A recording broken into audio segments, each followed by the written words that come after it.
کوشش کرے تاکہ میدان جہاد میں یہ گھوڑے کام آ سکے، اور بھی دوسرے اعتبار سے لوگوں میں جوش لانے کام کرتے تھے۔ جیسے آئین جب جنگ کی شباب کا وقت ہوتا تو آپ اس وقت فرماتے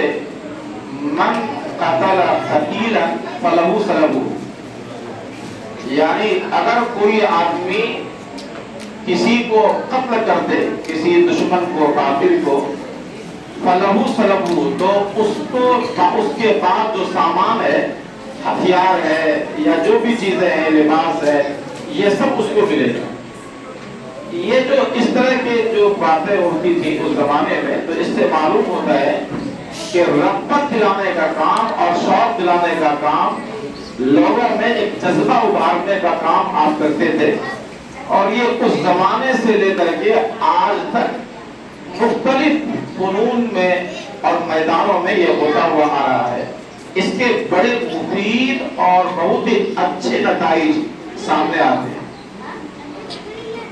کسی مدرسے میں اس طرح کا تقریری مقابلہ، قرآن کریم کی تلاوت کا مقابلہ، اس مدرسے کے لیے خوش آئند ہے۔ یہ اس مدرسے کے بہتر مستقبل اور روشن مستقبل کے لیے راستے کو ہموار کرتا ہے۔ یہ تو اپنی جگہ پر صحیح ہے، بہت ہی مفید ہے، لیکن مسابقہ کے لیے اور اس طرح کے پروگرام کے لیے کم سے کم کسی مدرسے پر جب 10-15 سال کا عرصہ گزر جاتا ہے تو اس مدرسے کے طلباء اس لائق ہوتے ہیں کہ یہ پروگرام سیلیبریٹ کریں اور منعقد کریں۔ لیکن مجھے حیرت اس بات کی ہو رہی ہے کہ ابھی 2 سال کا صحیح طرح عرصہ بھی نہیں گزرا ہے، اور اس مدرسے میں دارالعلوم ابراہیمیہ نے اور یہاں کے طلباء نے ایسا شاندار مقابلہ پیش کیا ہے۔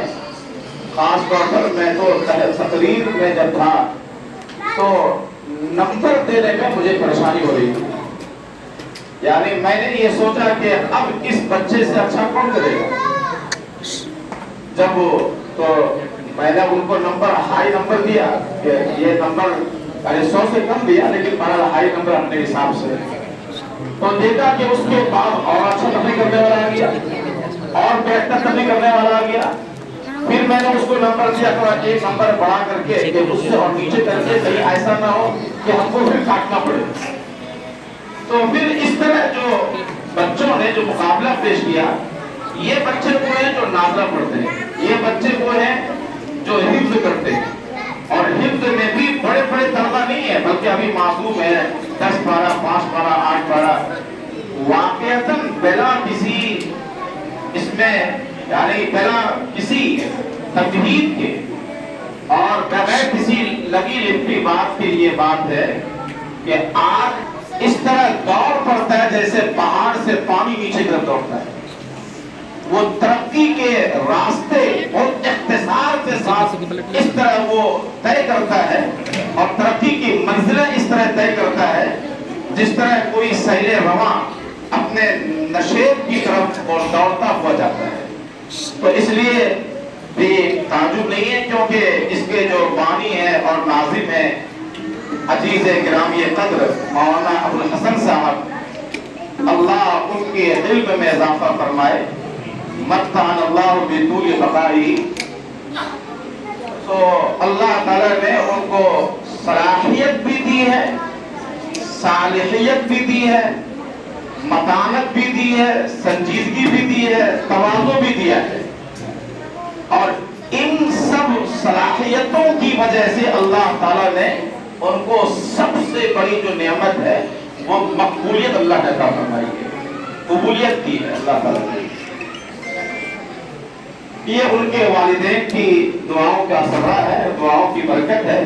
اس موقع پر جو معاونین ہیں، اور سارے معاونین پیسہ دینے والے ہی معاونین نہیں ہوتے، جو باہر رہے ہیں یہ سب سے بڑے معاونین ہیں۔ جو یہاں کوئی باورچی اگر ہے، کوئی کام کر رہا ہے، کھانا بنا رہا ہے، اس سے بڑا معاون کون ہو سکتا ہے؟ اگر بیت اللہ شریف میں جس طرح حجر اسود کے سامنے کھڑے ہو کر کوئی دعا کرتا ہے اور اس کی دعا قبول ہوتی ہے، ویسے بیت اللہ کی چھت سے جو پانی گرتا ہے ایک پرنالا، وہ جنت سے نہیں لایا گیا ہے، کوئی بڑا کام نہیں ہے، اس چھت کے پانی کو نیچے ڈالنا، نیچے کرنا، اسے میزاب رحمت کہا گیا ہے۔ لیکن سرکار دو عالم صلی اللہ علیہ وسلم نے فرمایا میزاب رحمت کے نیچے جو کھڑا ہو کر کے دعا کرتا ہے اس کی دعا عند اللہ قبول ہوتی ہے۔ کیوں؟ اس لیے کہ وہ میزاب رحمت بیت اللہ کا ایک حصہ بن گیا ہے، ایک پاک سسٹم کا ایک جز بن گیا ہے۔ ویسے اس مدرسے کے جتنے بھی لوگ کام کرنے والے ہیں اور اس مقدس سسٹم کے اور پاک نظام کے اس مدرسے کے جو بھی پارٹس ہیں، چاہے چھوٹا ہے چاہے بڑا پارٹ ہے چاہے اس سے بڑا پارٹ ہے، جیسے 2 روپے کی ہوا اگر 1 کروڑ کی گاڑی میں کرنا ہو تو وہ 1 کروڑ کی گاڑی نہیں چلتی ہے، بلکہ 5 روپے کی ہوا نہ ہونے کی وجہ سے وہ گاڑی بیٹھ جاتی ہے، سارے انجن اس کا فیل ہو جاتا ہے۔ ویسے اگر باورچی نہ ہو، استاذ نہ ہو تو معاونین ذخیرہ بھی لگا دیں تو یہ بچے کبھی پیدا نہیں ہوتے۔ اس لیے ان کی شب و روز کی محنت ہے، 4 بجے اٹھ کر کے یہ بچوں کو جگاتے ہیں، 4 بجے اٹھ کر کے جب دنیا سو رہی ہوتی ہے اس وقت ان کو وضو کراتے ہیں، ان کو اٹھ کر کے ان کی تربیت کرتے ہیں، ان کی تعلیم کی نگرانی کرتے ہیں۔ ان سے بڑا معاون کون ہوگا؟ اس بنیاد پر اساتذہ کرام کو جو ہمارے ناظم صاحب کے والد گرامی نے بہت ہی انہوں نے دانشمندی کا ثبوت دیا ہے کہ ڈاکٹر لال بابو صاحب، اور جن کو حقیقت میں آج اپنے بیٹے کی کامیابی پر یقیناً خوشی ہو رہی ہوگی، اس لیے کہ بچہ جب کوئی گلشن تیار کرتا ہے تو درخت یہ کامیابی منتقل ہوتی ہے۔ میں ان کو سب بات پیش کرتا ہوں، انہوں نے جو لوگوں کے کو جو انتظامیہ کو اور کام کرنے والوں کو جو انعام بخشا ہے، یقیناً وہ اس سے بھی زیادہ انعام بھی ملتا ہے۔ دوسری بات اور آخری بات ہے وہ یہ ہے کہ دیکھیے قرآن کریم یہ ایسی کتاب ہے کہ سیدنا حضرت آدم علیہ السلام سے لے کر کے آج تک کوئی اس سے مقدس کتاب نہیں آئی ہے، نہ نازل کی گئی ہے، اور نہ قیامت تک کوئی ایسی کتاب لکھی جا سکتی ہے۔ یہ بہت مقدس ترین کتاب ہے۔ کوئی بھی رائٹر آتا ہے یا مصنف ہوتا ہے، کوئی لکھتا ہے کتاب تو وہ پیش لفظ میں لکھتا ہے، اور ریویو میں شروع میں جو پیجز آتے ہیں اس میں لکھتا ہے کہ بھائی میں نے تو اپنے اعتبار سے بہت اچھا کام کیا، لکھا ہے،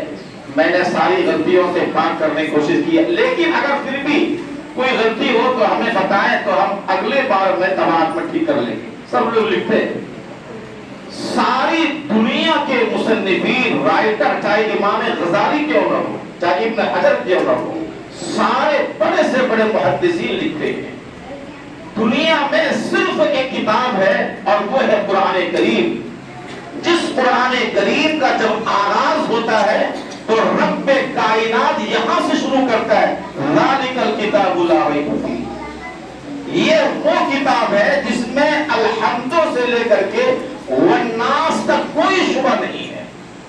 اس میں کوئی زبر کی غلطی نہیں ہے، زیر کی غلطی نہیں ہے، اس میں لفظ کی غلطی نہیں ہے، مضمون کی کوئی غلطی نہیں ہے، یعنی شروع سے لے کر کے آخر تک یہ کتاب فطرت کے مطابق ہے، یہ کتاب عادت کے مطابق ہے، یہ کتاب کامیابی والی کتاب ہے۔ سائنس ترقی کرتا ہوا کہیں پہ پہنچ جائے لیکن وہ جب سرچ کرتا ہے تو اسے مجبور ہو کر کہنا پڑتا ہے کہ یہ کتاب رب کائنات کا کلام ہے۔ تو ذالک الکتاب لا ریب فیہ، یہ کتاب ایسی ہے جس میں کوئی شبہ نہیں ہے۔ وہ کتاب اللہ نے ہم سب کو عطا کیا، یہ اللہ کا بڑا کرم ہے۔ اس کتاب کے 5 نام ہیں، قرآن، فرقان، کتاب، ذکر اور تنزیل۔ اللہ تعالیٰ نے اپنی اس کتاب میں اس کو 5 نام سے پکارا ہے، قرآن، فرقان، کتاب، ذکر اور تنزیل سے اس کو پکارا ہے۔ لیکن اللہ نے اس لفظ قرآن جو بہت مشہور ہے ہمارے درمیان، ہر ایک کے زبان زد ہے، لفظ قرآن کو اللہ نے 61 بار بیان کیا ہے، 60 بار ریپیٹ کیا، بار بار ریپیٹ کیا ہے، بار بار ریپیٹ کیا۔ وجہ کیا ہے؟ وجہ یہ ہے کہ جب قرآن جب اتر رہا تھا تو اس کی جو فصاحت تھی، بلاغت کی جو کشش تھی اور اس کا جو انداز تھا، اور حضور علیہ السلام جب زبان اقدس سے پڑھتے تھے تو بڑے سے بڑے کفار جب آتے آپ کے در پر اسلام قبول کرنے پر مجبور ہو جا کرتے تھے۔ تو اللہ تبارک و تعالیٰ نے ان کو یہ قرآن کریم کو لفظ قرآن کے مناتے بہت زیادہ پڑھی جانے والی کتاب 61 بار اللہ نے لفظ قرآن کو بیان کر کے رہتی دنیا تک لوگوں کو چیلنج کیا ہے۔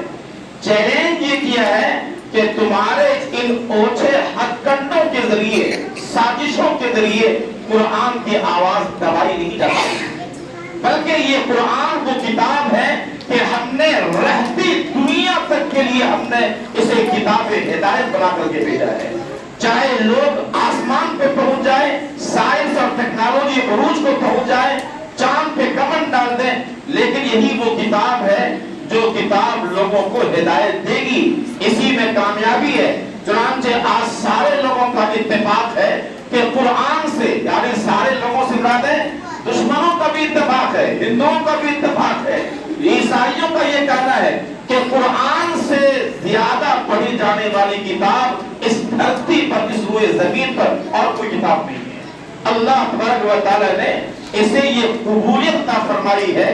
اور یہی وجہ ہے کہ آج سے یعنی 1450 سال کا عرصہ گزر گیا، کتنے پروپیگنڈے ہوئے، کتنی سازشیں کی گئی، ان کے خلاف کتنی باتیں بنائی گئی، منصوبے بنائے گئے، کتنے پلان بنایا گیا، لیکن قرآن کا ایک حرف نہیں مٹا ہے، ایک نقطہ نہیں بدلا ہے، ایک شوشہ نہیں بدلا ہے، اور نہ قیامت تک بدلے گا۔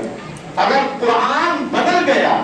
تو اسی دن دنیا کا نظام ختم ہو جائے گا، کیونکہ جب تک قرآن ہے اس وقت تک دنیا کا نظام ہے۔ اور یہی وجہ ہے کہ آج جو دینی مدرسے ساری سازشوں کے باوجود جو یہ معصوم بچے جو پڑھ رہے تھے، ان معصوم بچوں کی برکت کی وجہ سے، جو قرآن کی برکت ہے، ان معصوم بچوں کی برکت ہے کہ سب کے